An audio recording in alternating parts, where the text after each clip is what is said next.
ரப்புல் ஆலமீன் எனக்கு தௌஃபீக் செய்வானாக. ஆமீன்.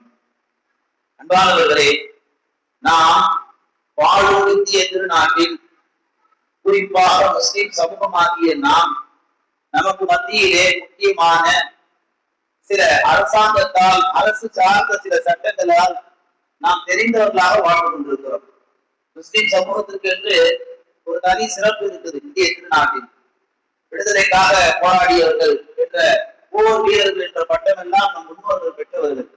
அந்த அடிப்படையில் என்னவோ ஏதோ முஸ்லிம் சமூகத்திற்கு அரசாங்கத்தினுடைய சட்டங்கள், நுணுக்கங்கள், அதனுடைய ஓட்டைகள் எல்லாம் தெரிகிறது.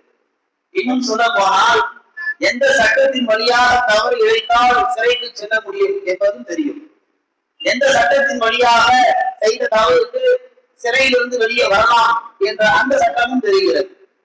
ஒருபடி மேல போய் நாம் யோசிக்கிற பொழுது நாம் நம் குடும்பங்களில் ஏதாவது குடும்ப விவகாரங்கள், உறவு குடும்பத்தில் ஏதாவது சண்டை சச்சரவுகள் ஏற்பட்டால் அந்த சண்டை சச்சரவுகளை தெளிவுபடுத்த, சமாதானப்படுத்த நாம் என்ன செய்கிறோம்? வழக்கறிஞர்களை தேடி செல்கிறோம். முஸ்லிம் சமூகம் வழக்கறிஞர்கள் முன்னால் இருக்கின்ற பொழுதே நம் சமுதாயத்தை சேர்ந்த மக்கள் அந்த வழக்கறிஞரிடத்திலே பேசக்கூடிய அந்த காட்சி எப்படிப்பட்டது என்றால், சார் இந்த சட்டத்துல போங்க சார், வெளியே வந்துடலாம். யாருக்கு பாடம் நடத்துகிறார்கள்? ஒரு பாமர முஸ்லிம்கள், அது சம்பந்தமான அறிவு இல்லாதவர்கள், அதற்காக என்று படித்து பட்டம் பெற்ற வழக்கறிஞர்களுக்கு நம் இஸ்லாமிய சமூகத்தை சேர்ந்த முஸ்லிம்கள் ஆலோசனை தருகிறார்கள். பொதுவா வக்கீலை எடுத்து பார்க்க போவோம், நாம கத்திக்கு எடுத்து பார்க்க போவோம். வக்கீல் தான் நமக்கு என்ன செய்வாரு? சில ஐடியாக்களை கொடுப்பாரு. இது செஞ்சா இருந்து வெளியே வந்துடலாம் அப்படி ஒரு காலம் இருந்தது. அது இன்றைக்கு அப்படியே தலைகீழாக மாறி முஸ்லிம்கள் வழக்கறிஞர்களை சந்தித்தால் வழக்கறிஞர்களுக்கு முஸ்லிம்கள் ஆலோசனை தருகிறார்கள். இந்த சட்டத்தின் வழியாக போகலாம், அந்த சட்டத்தின் வழியாக போகலாம்.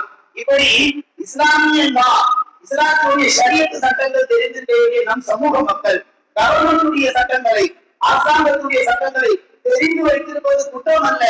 அதற்கு உள்ள அறிவும் கூட இஸ்லாமிய ஷரியத்துடைய சட்டங்களை நம் ஜனங்கள், நம் முஸ்லிம்கள் தெரிந்து வைத்திருக்காமல் போனதுதான் பேராச்சரியமாக இருக்கிறது.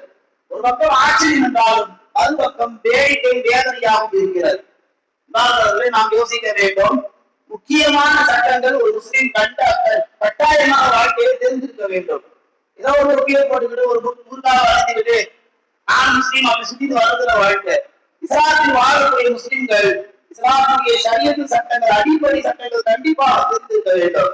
அதில் நாம் பார்க்கின்ற பொழுது ஒரு முஸ்லீம் கலிமா சொன்ன ஒரு முஸ்லீம் ஈமான் இருக்கிறார், ஏதோ ஒரு தவறு செய்து விட்டார், இப்ப ஈமான் ஒட்டி வெளியே வந்து ஆரம்பிச்சுங்க.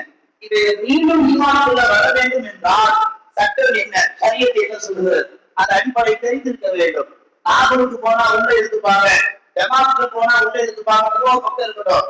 நமக்கு தெரிய வேண்டும் இந்த தவறு செய்யக்கூடாது, ஆனா செய்து விட்டோம். ஆனால் அதிலிருந்து வெளியே வருவதற்கு என்ன? மீண்டும் ஈமான் ஒன்றை நுழைவதற்கு என்ன?